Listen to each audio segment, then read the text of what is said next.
Bueno, iniciamos con el estudio de hoy y lo dejamos con Moisésito.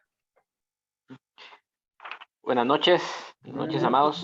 Amén. También los que lo vayan a ver en diferido. Amén. Hoy seguimos ya, pues la verdad es que el número de la clase que llevamos, ya he perdido la cuenta, gracias a Dios llevamos bastantes y pues no nos hemos detenido y pues no nos vamos a detener, ¿verdad? Los estudios van a seguir, la palabra del Señor va a seguir siendo predicada.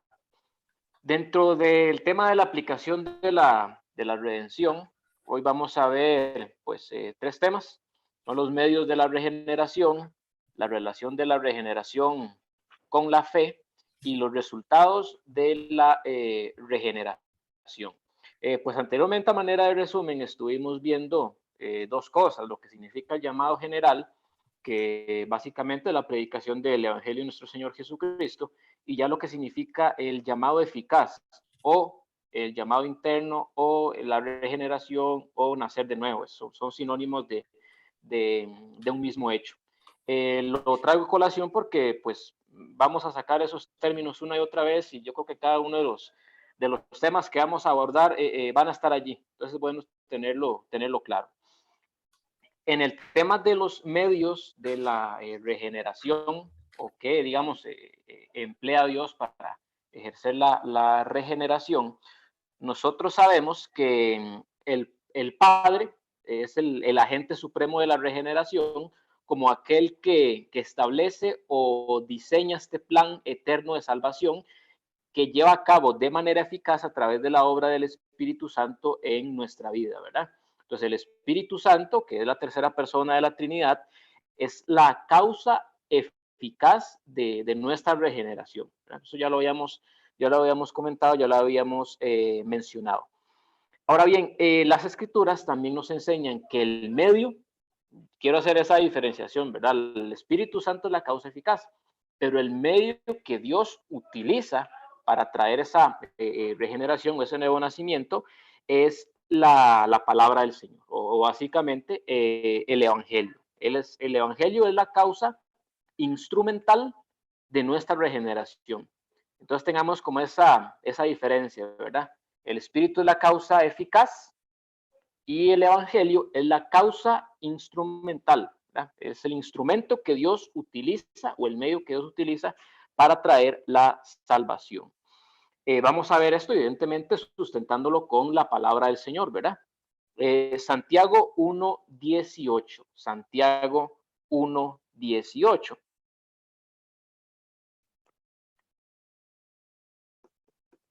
En Santiago 1:18, Santiago dice: Él, es decir, el Padre, Él de su voluntad nos hizo nacer por la palabra de verdad, para que seamos primicias de sus criaturas. Nos hizo nacer ese por es mediante la palabra de verdad. ¿Y cuál es la palabra de verdad? Y pues el Evangelio de nuestro Señor Jesucristo.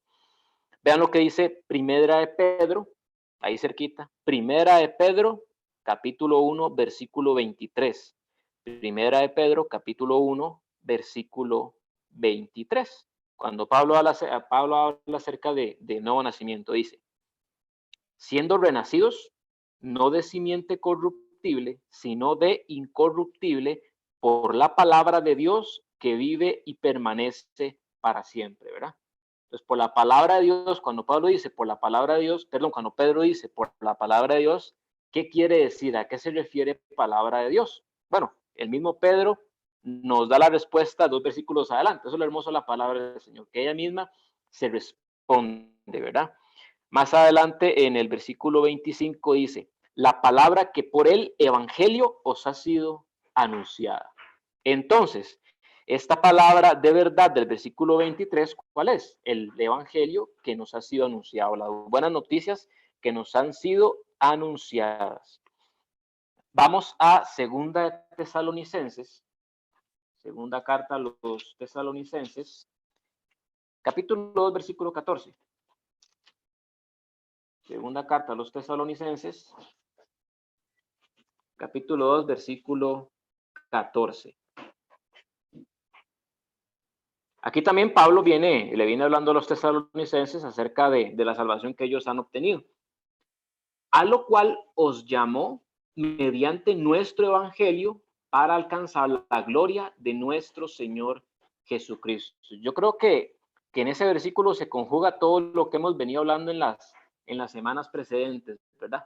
Porque cuando dice a lo cual os llamó, está hablando de ese llamado interno, de ese llamado eficaz a la salvación. Entonces nos llamó por medio de qué? Por medio del evangelio, por medio de la predicación del evangelio. Y tal vez uno, si solo saca ese versículo fuera de su contexto, podría decir, hey, sí, a todas las personas son llamadas a través del evangelio, pero vea lo que dice después de la coma. Ese para nos indica el propósito por el cual estas personas fueron llamadas a través del evangelio, para alcanzar la gloria de nuestro Señor Jesucristo, ¿verdad? Entonces no es algo como potencial, sino es algo eficaz que va a ocurrir. Ustedes fueron llamados por el evangelio de Jesucristo para alcanzar gloria, la gloria de nuestro Señor Jesucristo, ¿verdad? Ahora bien, algo que quiero volver a recalcar es que el llamado externo, que es la predicación del evangelio, no es eficaz en sí mismo, es decir, no produce salvación, a menos que esté unido, a menos que esté ligado con ese llamado interno a la regeneración, ¿verdad? Recuerdan ustedes en el libro de los Hechos, cuando Pablo está predicando el evangelio a muchas personas, y dice la palabra que había una mujer llamada Lidia, a la cual Dios abrió el corazón para que entendiera o recibiera las palabras que Pablo estaba predicando, ¿verdad? Entonces había muchas personas que estaban escuchando el mensaje, pero no sabemos cuántas, pero sabemos que una, en un caso específico, Lidia, fue la única bueno, no la única, en la que sabemos con certeza que ese llamado externo se convirtió en eficaz por un llamado interno que Dios produjo en su corazón. ¿Okay? Entonces, el llamado externo, la predicación del evangelio, no produce salvación, pero es el medio indefectible que Dios utiliza para posteriormente hacer un llamado interno al corazón. En Romanos capítulo 10, 17, el versículo conocido, Pablo nos dice que así que la fe es por el oír y el oír de la palabra del Señor. Y cuando está hablando de esto, pues está hablando de la predicación del evangelio. O sea, la fe viene por escuchar el mensaje del evangelio, por las buenas noticias. Entonces aquí hacemos otro llamado y otro llamado a un avivamiento en nuestro propio corazón sobre la importancia de predicar el evangelio de las buenas nuevas de nuestro Señor. Para decirlo en otras palabras, si la iglesia de Jesucristo no predica el evangelio, la gente no se puede salvar. ¿Okay? Y nosotros no predicamos el evangelio, bueno, nosotros refiriéndonos a la iglesia universal de Jesucristo, no predica las buenas noticias del evangelio, la gente no se va a salvar. Porque Dios ha establecido que el medio instrumental para hacer ese llamado interno es la predicación del mensaje de nuestro Señor Jesucristo. La gente necesita escuchar acerca de la buena noticia del evangelio para que venga ese llamado interno a su corazón y puedan creer en ese llamado. Es decir, la gente no va a creer en Jesucristo si no sabe nada de Jesucristo. ¿Cómo va a ser? Eso es lo que Pablo nos dice. ¿Y cómo van a creer si no hay nadie que les predique? O sea, es totalmente lógico. La gente no puede creer a menos que se les predica. Entonces, si no se les predica, no van a creer. Es un llamado realmente para la iglesia, para predicar y prepararse en el evangelismo en este tiempo. Yo creo que es el propósito más importante de nuestra vida, predicar el evangelio. Es el propósito para el cual estamos aquí, para el cual hemos sido salvados, predicar acerca de Jesucristo, pero teniendo eso en mente de verdad. Si no predicamos, la gente no puede creer, no se va a salvar. Es Dios el que salva, evidentemente, pero como les digo, es el instrumento que Dios emplea. Entonces, el medio eficaz de la salvación es el Espíritu Santo y el medio instrumental es el Evangelio de nuestro Señor Jesucristo. Eso en el tema de los medios. Entonces ahí terminamos ese tema, o ese subtema de la aplicación de la redención. El segundo tema que vamos a ver hoy es cuál es la relación que existe entre la regeneración y la fe. ¿Cuál es la relación que existe entre la regeneración y la fe? Es decir, ¿qué produce qué? la regeneración produce la fe o la fe produce la regeneración. Regeneración, nuevo nacimiento, como queramos decirlo, ¿verdad? Es decir, el pecador nace de nuevo hacia la fe salvadora o la fe salvadora hace que el pecador nazca de nuevo. ¿Cuál es la acción que induce la otra? La palabra del Señor nos enseña que la regeneración o el nuevo nacimiento es la causa de la fe, no la consecuencia de la fe salvadora, ¿ok? La regeneración y el nuevo nacimiento son la causa de la fe y la consecuencia de nacer de nuevo es la fe, o sea, es creer y arrepentirse. Voy a leerles una definición pues bastante clara de lo que significa regeneración y leo para ustedes.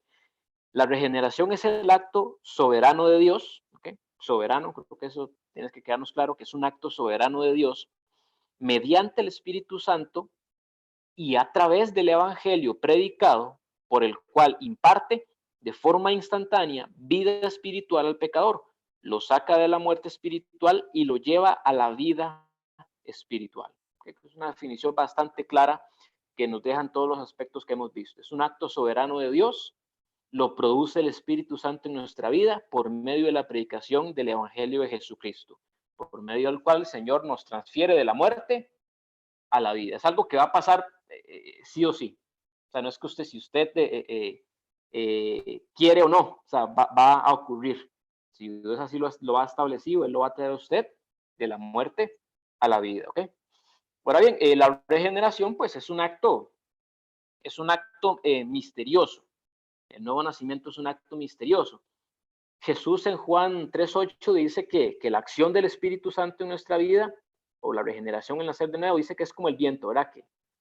Que, que no se sabe de dónde viene ni para dónde va, simplemente usted siente los efectos del mismo, ¿verdad?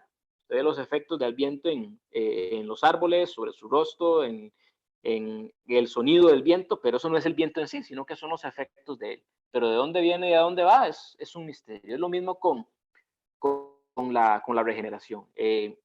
Realmente, pues sin menospreciar las experiencias que han tenido las personas, yo creo que es poco probable que uno pueda decir con total certeza, mira, nací de nuevo tal día a tal hora porque sentí esto y lo otro, porque bueno, la palabra de Dios nos deja ver como que se trata de una emoción fuerte que usted sienta, ¿verdad?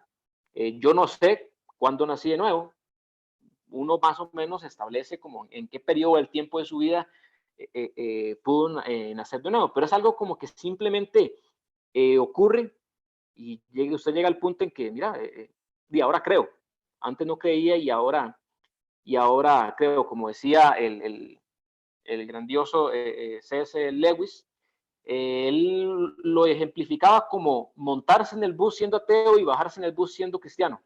Es algo que simplemente no pudo determinar, simplemente es algo que ocurrió, evidentemente con la predicación del Evangelio.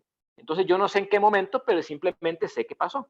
Yo pues conozco muchas personas que han tenido muchas experiencias, que una noche pues no sé, pensaron en la muerte y su miedo al infierno y clamaron a Dios, pero créame que si vamos, eso fue como genuino, ya había algo que antecedió, ya el nuevo nacimiento ya había ocurrido, porque nadie que no haya nacido nuevo no se pone a meditar genuinamente en esas cosas y a clamar a Dios por salvación, a menos que ya se haya producido algo en su corazón. No es un fuego ahí, no es lágrimas, no es llanto, es algo que se produce mucho después. Como les digo, son efectos del nuevo nacimiento, pero no el nuevo nacimiento en sí. Esto es un misterio y es maravilloso que así sea, porque es la soberanía de nuestro Señor. Entonces es un misterio el acto de la regeneración, pero aún así nosotros pues podemos establecer ciertas cosas con el nuevo nacimiento. Tenemos nosotros que distinguir entre regeneración y fe, no como un acto cronológico, sino como un acto lógico, es decir, como un acto causal, una acción que lleva a la otra, no en el sentido del tiempo, sino simplemente, como les digo, en un sentido causal. La regeneración es la causa de la fe, pero pues cuando nosotros lo analizamos en razón del tiempo, en razón de nuestra propia humanidad, son acciones que ocurren y de forma como instantánea, ¿verdad? El nuevo nacimiento, la fe y el arrepentimiento son cosas que ocurren en el instante en que el Señor nos rescata y nos regenera. No podemos decir que una persona ha nacido de nuevo, pero que comenzó a creer un mes después y se arrepintió al mes siguiente. Eso no ocurre. Usted nace de nuevo y viene a la fe en Jesucristo y se arrepiente de su pecado. Todo en el mismo paquete y en el mismo momento, de manera espontánea, ¿verdad? Pero de manera causal sí. La regeneración es lo que produce que nosotros creamos y que nosotros tengamos arrepentimiento de nuestros pecados y vengamos a nuestro Señor Jesucristo. Entonces, como les digo, es una relación causal, no tanto cronológica. No es el caso cuando pues relacionamos, por ejemplo, el nuevo nacimiento y la santificación, porque la santificación sí es un proceso que se extiende en el tiempo hasta que nuestro Señor venga y nos glorifique, ¿verdad? Pero en estos casos no, ocurren en el mismo momento. Usted nació de nuevo y ya usted puso su voz en Cristo para salvación. Usted se arrepiente y ve lo odioso de sus pecados, lo aborrecible de sus pecados y se aparta de ellos. Sí o sí, o sea, eso es lo que va a ocurrir. Eso lo vamos a ver ahorita en los resultados de la regeneración, ¿verdad? Entonces quiero que veamos muy claramente esto en 2 Corintios 4:4. Segunda carta a los Corintios, capítulo 4, versículo 4. Yo creo que el ejemplo que aquí Pablo nos da es bastante, tiene un alto sentido. La metáfora es totalmente clara, ¿verdad? Usted no puede ver a menos que, hablando físicamente, ¿verdad? Usted no puede ver a menos que se le haya concedido el don de la vista. Pues es exactamente el mismo ejemplo que está poniendo Pablo aquí. Dice, en los cuales el Dios de este siglo cegó el entendimiento de los incrédulos para que no les resplandezca la luz del evangelio de la gloria de Cristo, el cual es la imagen de Dios. Porque no nos predicamos a nosotros mismos, sino a Jesucristo como Señor, y a nosotros como vuestros siervos por amor de Jesús. Porque Dios, que mandó que de las tinieblas resplandeciese la luz, es el que resplandeció en nuestros corazones para iluminación del conocimiento de la gloria de Dios en la faz de Jesucristo. Entonces, en el versículo 4, Pablo nos dice que estamos ciegos, ¿verdad? Estamos ciegos al entendimiento de la buena noticia del Evangelio. O sea, la predicación del Evangelio nos da absolutamente igual. No nos importa Dios, no nos importa Jesucristo, no nos importa el pecado, no nos importa el infierno, no nos importa la gloria realmente. Entonces estamos cegados. ¿Por qué? Porque no podemos verlo realmente. Tenemos un velo que nos impide ver las cosas como realmente son, hasta que viene Dios y dice que de las tinieblas resplandeció la luz. Eso es un acto de regeneración. Si ustedes se dan cuenta, cuando Pablo dice Dios que mandó que de las tinieblas resplandeciese la luz, está haciendo referencia a Génesis 1, ¿verdad? O Génesis 1 o 3, no recuerdo cuál es el versículo en específico, pero dice, sea la luz y fuera luz. O sea, dijo que fuera la luz, o sea, que de las tinieblas mandó que fuese la luz. Entonces, eso lo trae hacia nosotros, ¿verdad? Esa recreación de nuestra vida en el que el Señor nos dice a cada uno de nosotros que vivamos, que vengamos de la muerte a la vida, es decir, trayendo la luz espiritual a nuestro corazón. Entonces, ahora que el Señor ha abierto los ojos de nuestro entendimiento, como dice aquí, podemos ver la gloria de Dios en la faz de Jesucristo, que es una forma muy poética, muy hermosa de decirnos que ahora podemos aceptar y ver lo que significa Jesucristo, que realmente podemos apreciar que la buena noticia del Evangelio es realmente buena, que es realmente la mejor noticia que nosotros podemos recibir. Pero primero necesitamos que se nos conceda el don de la vista antes de poder ver lo glorioso que es nuestro Señor Jesucristo y venir en fe a Él y en arrepentimiento a Él. Otro ejemplo muy claro, lo dice el mismo Señor Jesucristo, el que no naciera de nuevo no puede ver el reino de Dios. O sea, es que no hay donde perderse, es totalmente claro. Si usted no nace de nuevo, usted no va a ver el reino de Dios. Entendiendo el reino de Dios no precisamente como el estado glorioso, ¿verdad? El milenio, el estado eterno, que evidentemente lo contiene, pero no está hablando de eso. El reino de Dios está hablando, pues, o se manifiesta el reino de Dios en la persona del Rey, que es nuestro Señor Jesucristo. Entonces, usted no puede ver el reino Usted no puede recibir el reino, usted no puede aceptar las buenas noticias del evangelio a menos que nazca de nuevo. Entonces, si no nacemos de nuevo, no vamos a creer. Si no nacemos de nuevo, no vamos a arrepentirnos. Que hay personas que han manifestado creer de un momento a otro, que han manifestado cierto grado de arrepentimiento, pero después se visualiza si realmente una persona ha nacido de nuevo, ¿verdad? Como dice el Señor en la parábola de las semillas, los afanes de este mundo, todas las cosas que ahogan la palabra del Señor, y en un tiempo dio fruto y después simplemente ya cesó. Dio un fruto, pero no era fruto del Espíritu de Dios. Entonces el Señor nos dice aquí que la visión del reino pues tiene que ver con la visión espiritual de la fe salvadora, ¿verdad? Entonces si no hemos nacido de nuevo, jamás vamos a tener esta fe salvadora. Vean que claro, lo explica nuestro Señor ahí mismo en el Evangelio de San Juan 6, San Juan 6, 44, y después San Juan 6, 65, 21 versículos después. San Juan 6, 44. Palabras de nuestro Señor Jesucristo, no palabras mías. Ninguno puede venir a mí. ¿Ya? Señor, ¿cuántos pueden venir a ti? Ninguno. Ninguno puede venir a mí. Sí, es un condicional. Si el Padre que me envió no le trajere, y yo le resucitaré en el día postrero. ¿Okay? Entonces, ¿quiénes pueden venir al Padre? Solo aquellos a los cuales el Padre trae al Hijo, ¿verdad? Trae al Hijo para salvación. Si no, ninguno puede venir a Él. Y no pueden venir a Él porque no quieren venir a Él, ¿ok? Ese es el punto. No pueden venir a Cristo porque no quieren venir a Cristo, porque odian a Cristo. No aman a Cristo, entonces ¿para qué van a venir a Él si no hay ningún tipo de relación de amor que los motive a venir a los pies del Señor? Entonces el Padre tiene que ir a traer a aquellos que odian al Cordero de Dios. Ve al versículo 65.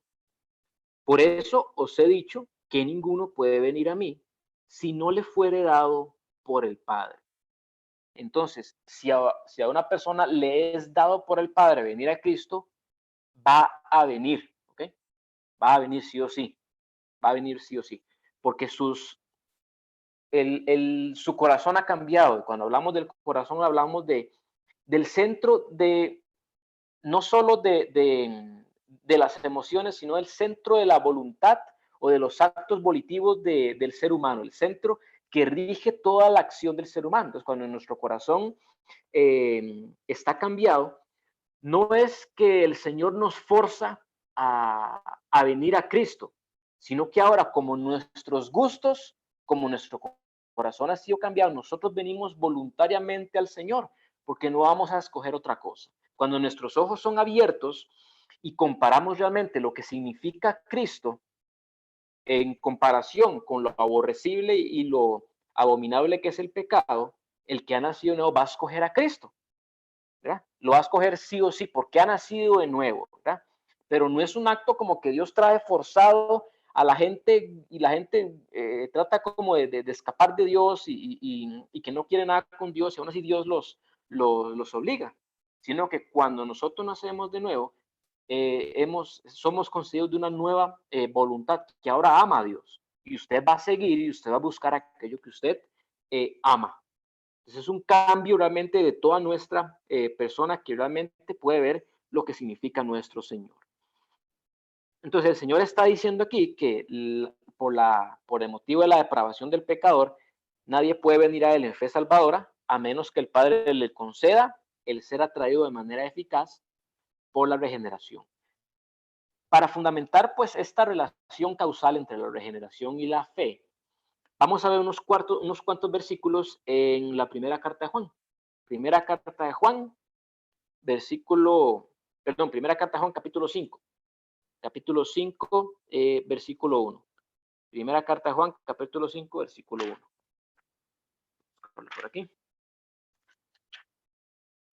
Y los demás versículos también los vamos a tomar de la misma carta del apóstol Juan.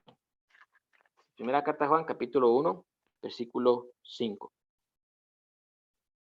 Dice, todo aquel que cree que Jesús es el Cristo, es nacido de Dios. Y todo aquel que ama al que engendró, ama también al que han sido engendrado por él. Aquí hay que retomar cositas del español, de lo que nosotros estudiamos tanto en la escuela como en el colegio para entender bien la construcción gramatical que Juan está haciendo, ¿verdad? Todo aquel que cree que Jesús es el Cristo, ¿verdad? Un presente que representa una actividad continua.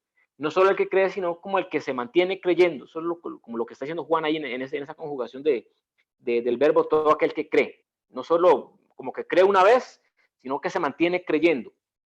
Todo aquel que cree que Jesús es el Cristo es nacido de Dios. Cuando dice es nacido, eso es un pasado participio, es decir, una acción que ocurrió en el pasado, pero que mantiene sus efectos en el presente, ¿ok?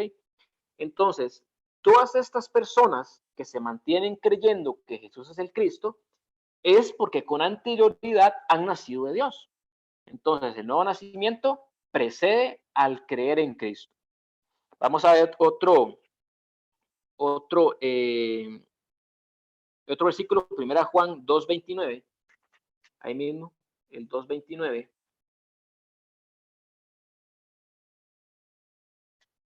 Dice,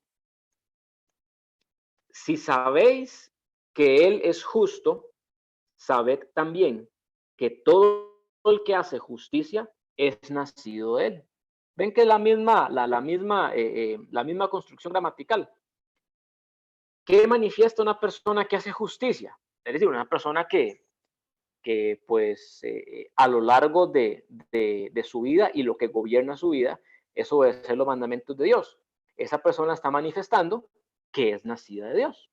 Entonces, primero nace de Dios y después realmente puede tener una vida que manifieste esa justicia. Y otro más, 1 Juan 4:7, el mismo un poquito más, más adelante, dice, amados, amémonos unos a otros, porque el amor es de Dios. Todo aquel que ama es nacido de Dios y conoce a Dios. ¿Okay? Entonces, el que no ama, no conoce a Dios, sino ha nacido de Dios. Es así de sencillo, ¿verdad? Y el que ama no en un sentido como general, como el amar a todas las personas.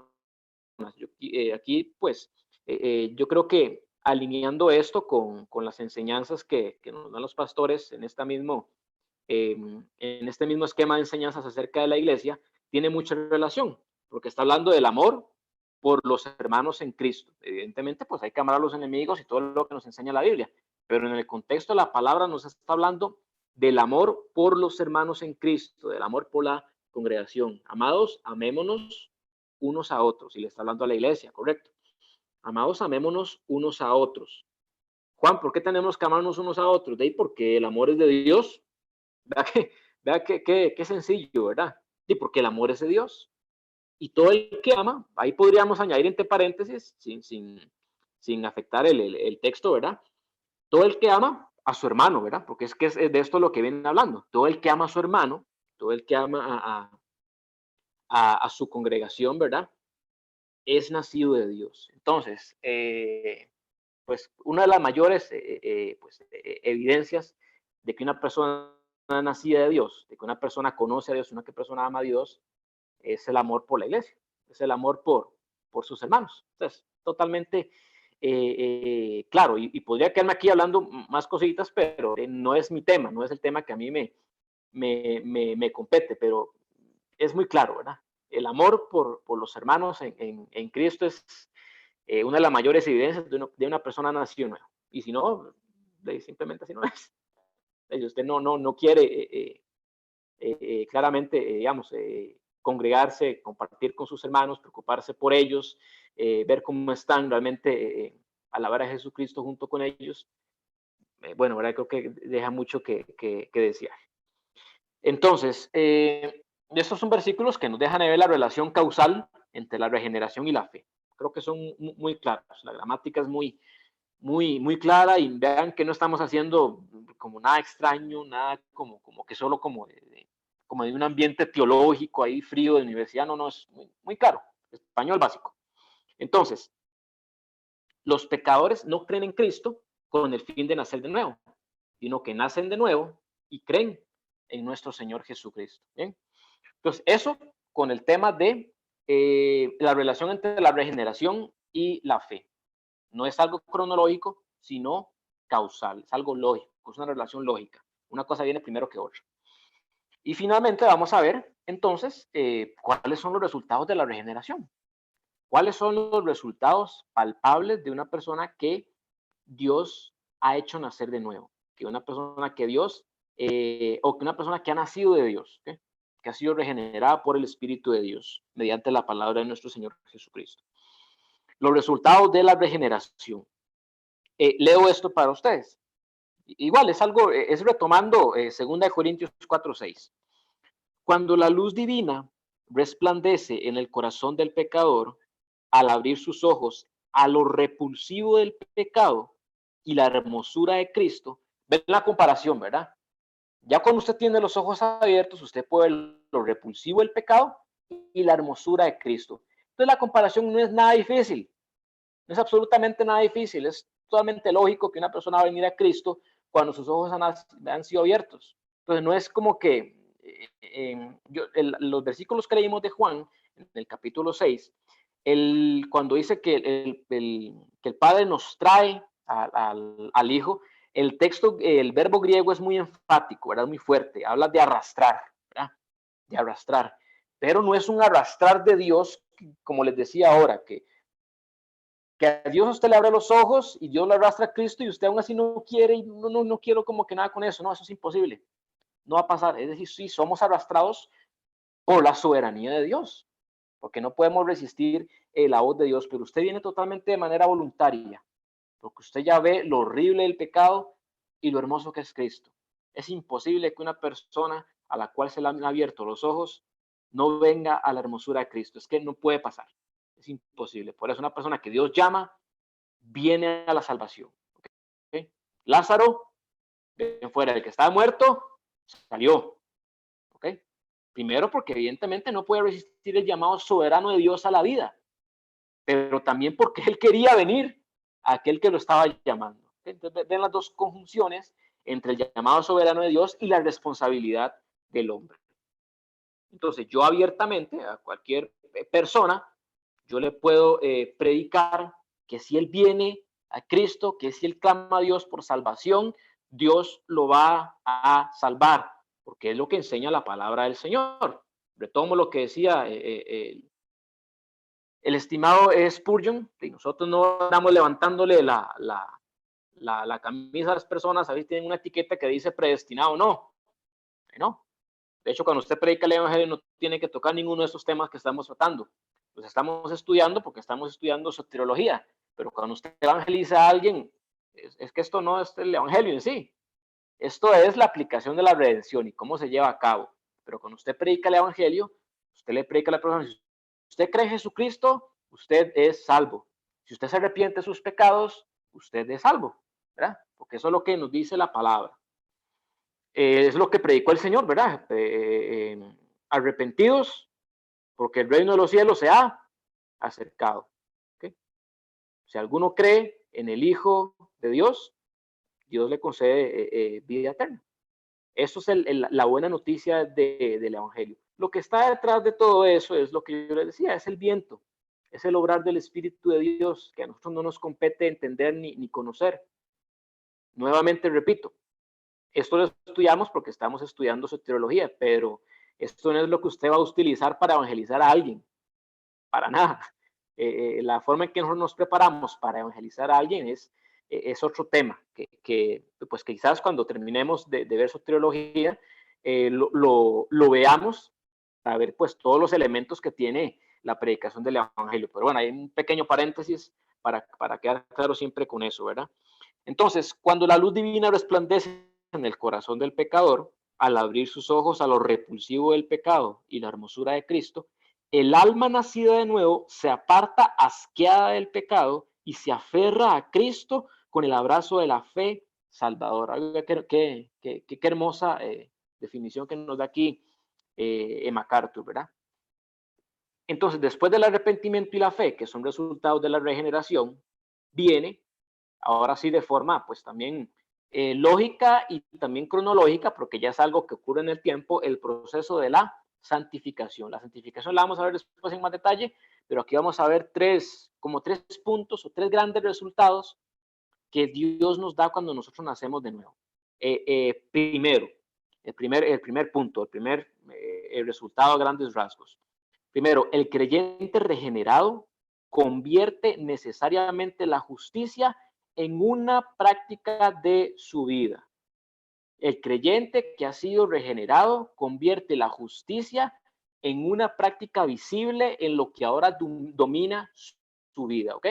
No es que el creyente ya no va a pecar, no es eso, ¿verdad? No somos seres falibles hasta que seamos glorificados, pero se va a manifestar la justicia como el principio regidor de su vida, como el principio regidor de su vida. Leo para ustedes de nuevo el 1 Juan 2:29, el que ya lo vimos. Si sabéis que Él es justo, sabed también que todo el que hace justicia es nacido de Él. Es un principio de vida que el apóstol Juan está estableciendo. Como usted ha nacido de Dios, usted va a practicar la justicia. Así de simple. Todo el que ha nacido de Dios va a practicar la justicia y la santidad. Quiero reforzar esto en Romanos capítulo 6, versículo 4. Lo quiero resaltar porque yo creo que es un tema bastante importante. Las evidencias de la salvación. Es solamente un tema que debería estar constantemente siendo predicado en todas las iglesias, porque pues la gente descansa mucho en su profesión de fe, en su religiosidad, en que de vez en cuando se congrega, de vez en cuando lee la Biblia. Y bueno, Romanos 6:4. Romanos 6:4 dice, porque somos sepultados juntamente con él para muerte por el bautismo, a fin de que como Cristo resucitó de los muertos por la gloria del Padre, así también nosotros andemos en vida nueva. No, Pablo no lo está diciendo como una opción que usted puede tomar, sino que como usted ya murió con Cristo, usted va a andar en vida nueva sí o sí. Y en esa nueva vida va a tener tropiezos, sí, pero usted anda en una vida nueva, ¿ok? No es, pues como pasa muchas veces, que usted anda en una mala vida y más bien de vez en cuando, pues, tiene ciertos elementos de religiosidad, de justicia. No, es totalmente al revés. Usted anda en una nueva vida, el dominio de su vida es la santidad y sí, va a pasar que le vamos a fallar a nuestro Señor, ¿ok? Entonces, leo para ustedes esto no significa que el Hijo de Dios haya cesado por completo de pecar en el momento de la regeneración, ya que pues el pecado de cierta manera sigue obrando en nuestra carne, que es todo lo que Pablo nos enseña en el capítulo 7 de la carta a los Romanos, ¿verdad? Donde Pablo al final se lamenta con toda su carne diciendo, o sea, ¿quién me librará de este cuerpo de muerte? Porque él sabía, él quería honrar a Dios, pero sabía que en algún momento le iba a fallar. Pero el principio regidor de su vida iba a ser la justicia porque él había nacido de nuevo. Entonces, esto es muy hermoso. Los textos que nos hablan en Primera de Juan, aquí en Romanos capítulo 6, yo creo que todo el capítulo de Romanos capítulo 6, no nos hablan acerca de perfección, ¿verdad? No nos hablan acerca de perfección en la vida cristiana, sino que nos hablan de dirección, que es algo muy diferente, ¿verdad? No somos perfectos, pero nuestra vida está encauzada, está dirigida hacia la justicia y hacia la santidad, ¿ok? Entonces, el primer resultado de la regeneración es que usted va a vivir en santidad. Así de simple.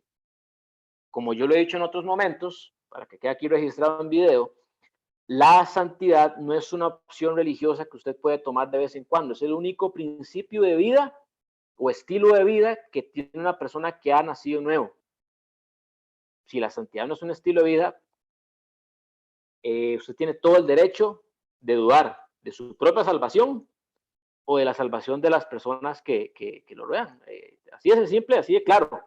Y así hay que tenerlo porque así la Biblia lo muestra. Y yo creo que es una enseñanza que tiene que estar muy, muy clara y muy predicada constantemente, porque a veces, como les digo, a veces la misma religiosidad y nuestra propia justificación por el pecado nos hacen creer que somos salvos y tal vez no lo somos. Y eso es un peligro terrible, enorme, el estar engañado en ese tema, ¿verdad? Porque es algo que tiene que ver con la vida eterna. Y va a pasar porque la Biblia nos lo muestra en aquel capítulo 7 de Mateo, cuando las personas en aquel día tristemente se van a acercar y Señor, Señor, no, texto terrible, un texto muy, muy triste que nos tiene que llamar la atención acerca de nuestra vida, ¿verdad? Pues digo, muchas personas tristemente se van a llevar la sorpresa más desagradable de su vida. Algo pavoroso, realmente a mí como que se me paran los pelos, es terrible. Muy bien, entonces, una persona que ha nacido nuevo, su vida va a ser dirigida por el Espíritu de Dios, va a vivir en santidad, aunque va a fallar, pero a grandes rasgos su vida va a manifestar esa justicia, ¿ok? Segundo punto, o segundo resultado. La vida regenerada está marcada por vencer las influencias malignas del sistema de este mundo. Primera de Juan 5:4. Primera de Juan 5:4. Igual, para que quede en registro, la primera carta de Juan es hermosísima, es maravillosa. Usted puede estudiar primera de Juan. Hay abundantes textos en la palabra de Dios, pero es que primera de Juan, no sé, es como que el Espíritu Santo la inspiró como una lista, como un checklist que usted puede ir marcando y usted puede decir, mira, no he nacido nuevo. O mira, sí, he nacido de nuevo. Mi vida privamente, porque es totalmente claro a lo largo de todo lo que dice. Entonces, la vida regenerada está marcada por vencer las influencias malignas del sistema de este mundo. Primera de Juan 5:4. Primera de Juan 5:4. Primera de Juan 5:4 dice, ojo, porque todo lo que es nacido de Dios vence al mundo. Y esta es la victoria que ha vencido al mundo. Nuestra fe en Jesucristo, ¿verdad? No es la fe en el sentido como una acaparación de fuerzas que usted hace para resistir el pecado, no. La fe en Jesucristo es lo que nos motiva y siempre nos lleva a vencer al mundo. Y vea lo enfático que es, ¿verdad? Todo el que ha nacido de Dios vence al mundo. No es como que tal vez, como que puede hacer, no, vence. Eso es un presente muy enfático, ¿verdad? No es una posibilidad, es un hecho eficaz. Vence al mundo. O sea, sí o sí, el que ha nacido de Dios vence al mundo. Anteriormente, pues Juan nos dice que Satanás tiene, o nuestra lucha, que no es ni contra carne ni sangre, dice que nosotros pues batallamos con la gloria de la vida, con los afanes de este siglo, con lo que ven nuestros ojos, y como les digo, que a veces perdemos peleas en ese momento, no significa que nosotros no vivamos en una victoria mayoritariamente constante sobre el mundo. El cristiano vive en una victoria mayoritariamente constante sobre el mundo, sí o sí. En esa gran batalla que nosotros tenemos contra el mundo van a haber pérdidas porque es lo natural. No debería, pero es lo natural. Pero a grandes rasgos, cuando usted ve el panorama, usted va a ver, mira, sí, el cristiano ha vencido el mundo.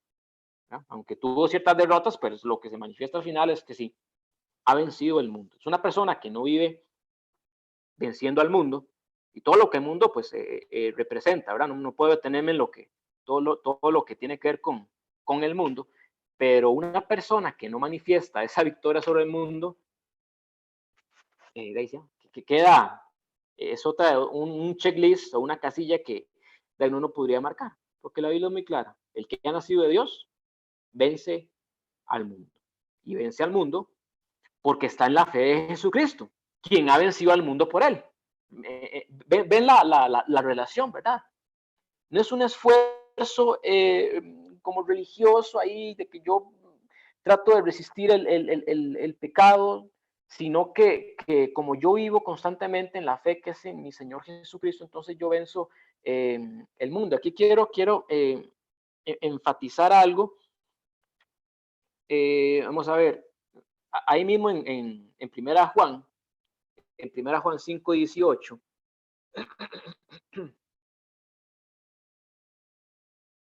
Vea que claro, sabemos que todo aquel que ha nacido de Dios no practica el pecado, pues aquel que fue engendrado por Dios le guarda y el maligno no le toca. Eso es lo que yo quiero enfatizar. Primero, el texto totalmente claro, ¿verdad? Una persona que ha nacido de Dios no practica el pecado. O sea, no lo va a hacer. No practica el pecado, no puede. Un principio que una persona nació nuevo es que no practica el pecado, no vive en ese estilo de vida constantemente haciendo o cometiendo el mismo pecado sin arrepentirse, ¿verdad? ¿Y por qué no practica el pecado? ¿Verdad que claro? Pues aquel que fue engendrado por Dios, pues aquel que fue engendrado por Dios le guarda y el maligno no le toca. Entonces, esto nos afirma pues que una persona no puede perder su salvación, porque el que nos engendró a nosotros es el que nos guarda de ese tipo de, digamos, como de caída final de la gracia, ¿verdad? Y aquí yo quiero enfatizar algo muy importante.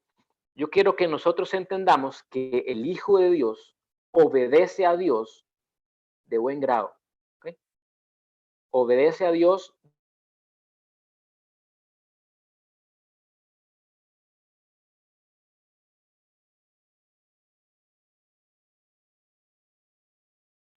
Soy yo, se quedó pegado Moisés.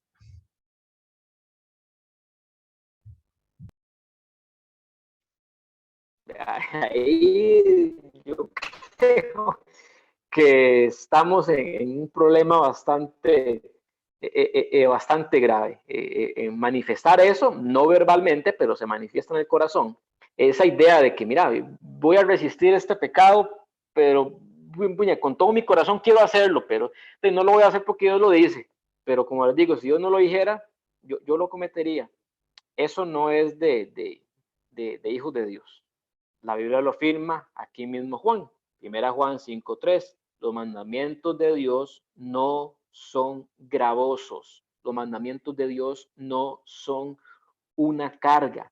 Entonces, esa santurrería o esa religiosidad en el que las personas, solo por una pura fuerza de voluntad, conforman su vida a los principios de la palabra de Dios, yo creo que no es para nada bíblica y no implica que la persona esté viendo a Jesucristo como glorioso, porque entonces esa obediencia a Dios se les vuelve gravosa, es decir, se les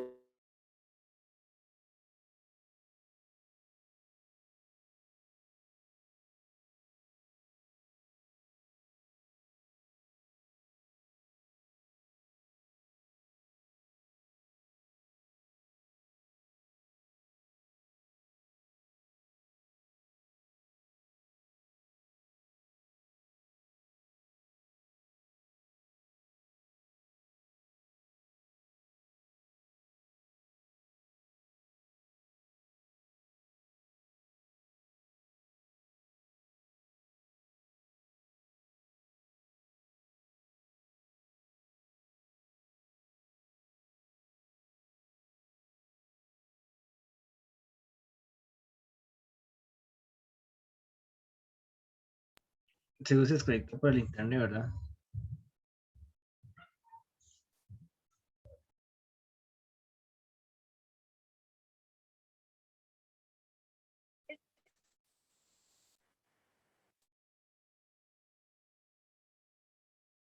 ¿Dónde quedé antes de que se me cortara el internet?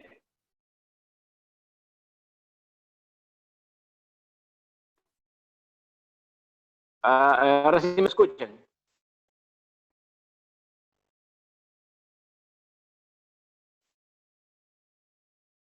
Ahora sí me escuchan. ¿Están con el micrófono apagado? Yo le escucho muy pegado, la verdad. Sí, se pegó mucho hace un rato y ahorita otra vez también cuando decías que no obedecemos a Dios a la fuerza porque los mandamientos de Dios no son gravosos. Ahí se fue. Ah, ok. Sí, se fue el internet, entonces estoy con el mío propio. Lo que estaba mencionando, porque sí, fue un periodo en que estaba hablando solo, entonces lo que estaba mencionando es que quería poner un ejemplo de esto, un ejemplo un poco más claro de lo que realmente significa obedecer a Dios con deleite. Pues muchos pastores a la hora de predicar esto ponen el ejemplo de un padre que le da una orden a su hijo, una orden tan sencilla como ponerse de pie, ¿verdad? Entonces el hijo no quiere ponerse de pie hasta que lo hace. Pero el hijo dice, ok, estoy de pie, pero en mi corazón sigo sentado. Entonces, esa es la relación que yo quiero enfatizar. Nosotros como hijos de Dios obedecemos a Dios con deleite, no es una carga. Entonces, como les decía, esa santurería, esa religiosidad de obedecer a Dios a la fuerza y solo porque Dios lo dice, eso no es de hijo de Dios. Les voy a leer, no lo busquen, igual se los cito, cómo nosotros obedecemos a Dios por deleite. Realmente es que no es una carga, no es una carga para los que han nacido de Dios. Ya lo que dice el salmista en el Salmo 119, 97. Oh, cuánto amo yo tu ley. O sea, cuánto amo yo tu ley. Entonces, como yo amo mucho tu ley, yo la voy a seguir porque yo la amo. Y nosotros, como seres humanos, estamos motivados por aquello que nosotros amamos. ¿Okay? Entonces, si usted no quiere buscar a Dios, usted no quiere nada con Dios, dice, frega que usted no ama a Dios. Así de sencillo. Vean lo que es el Salmo 48. Vea que claro, el hacer tu voluntad, Dios mío, me ha agradado. Y tu ley está en medio de mi corazón. No está en medio de su corazón en un sentido muy romántico, sino que es el centro de su voluntad. Eso es lo que está haciendo referencia. Pero esto me marcó mucho. Dice, de otra vez, el hacer tu voluntad, Dios mío, me ha agradado. A mí me agrada hacer la voluntad de Dios si he nacido de Dios. Eso es lo que está diciendo. Si una persona ha nacido de Dios, le va a agradar hacer la voluntad de Dios. Así de sencillo. Y si no le agrada hacer la voluntad de Dios, de nuevo, estamos en problema. Es otro cajoncito de checklist que simplemente no se puede marcar. Y finalmente, ya para cerrar, esto es lo que mencionaba ahora. No recordaba que estaba aquí al final. El Hijo de Dios no solo experimenta el amor de Dios que deriva en un estilo de vida, obediencia voluntaria. Así también, sino también, el amor de sus hermanos en la fe que acaba en una vida de servicio sacrificial. ¿Okay? Por eso les mencionaba ahora 1 Juan 4:7. Amados, amémonos unos a otros porque el amor es de Dios. Todo el que ama es nacido de Dios y conoce a Dios. Un resultado de la regeneración es el amor por los hermanos. Y enfatizar esto, ¿verdad? Un servicio sacrificial en el que realmente usted se entrega en razón del cuerpo de Cristo. Se entrega en razón del cuerpo de Cristo. 1 Juan, allí mismo, ¿verdad? Lo que yo les decía, 1 Juan. 1 Juan 3:16, 18. 3:16, 18. Vean, en esto hemos conocido el amor, en que Él puso su vida por nosotros. También nosotros debemos poner nuestras vidas por los hermanos.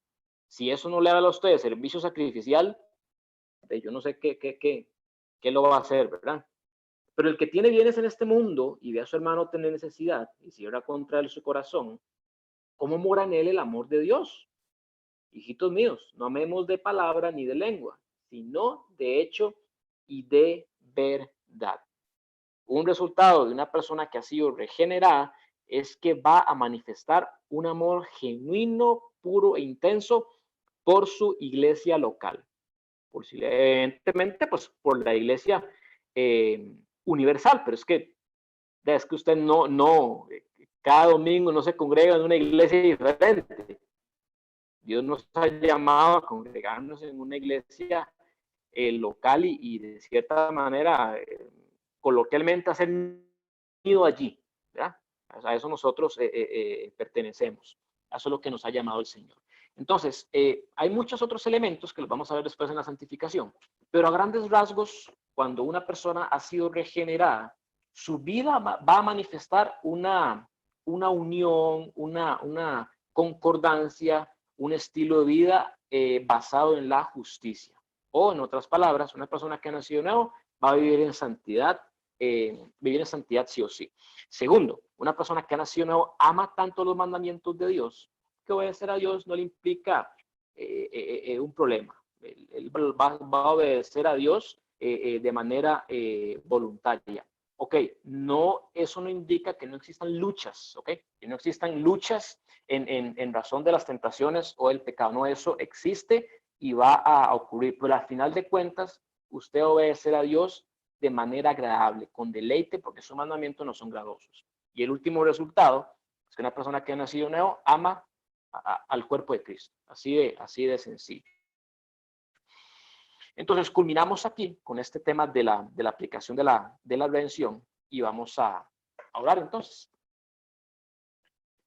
Señor, te damos gracias por regenerarnos, por traernos a la fe y por hacernos nacer de nuevo esta nueva esperanza, Señor. Sabemos que es por tu soberanía, que es por tu amor, que es por tu poder, Señor, por tu Espíritu Santo que has puesto en nosotros y por la predicación del Evangelio que alguna vez, sino muchas veces nos fue predicada por muchos de tus siervos, Señor. Queremos que este mensaje, Señor, también sea un llamado a nuestra atención, a nuestro estilo de vida, pero más importante, Señor, que sea un llamado a nuestro corazón para realmente concentrarnos en ser usados por ti para extender el reino de Dios, entendiendo que si las personas no se les predica, no pueden creer en ti, porque la fe viene por el oír y el oír de la palabra de Dios. Ayúdanos a llevarnos en nuestro corazón con estos mensajes, para esforzarnos en la santidad, en la búsqueda de tu reino, en la búsqueda de la sabiduría de lo alto, en vivir en el temor de Jehová para ser fortalecidos en el hombre interior y tener no solo esa certeza moral o esa confianza moral, sino también intelectual y espiritual, Señor, para predicar tu evangelio a todos los términos de la tierra, Señor. Te bendecimos, te alabamos, te pedimos que bendigas este mensaje, no solo para todos los que lo escuchamos en este momento, sino para cualquier persona que lo vaya a ver posteriormente, que sea de bendición, que sea de realmente una semilla que genere fruto en lo profundo de nuestro corazón. Amén. Amén, gloria a Dios. Vamos a quitar.